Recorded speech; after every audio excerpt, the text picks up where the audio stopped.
see hea on algselt elu ning selle imeline õndsuse allikas.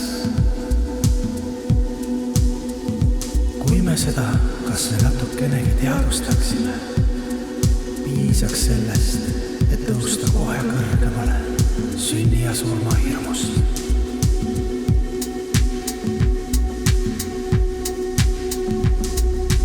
Saades teada oma hinge igavesest olemusest, oleks meil kohe ükskõik selle materiaalse maailma mängudest ja kehalistest ekspluatatsioonidest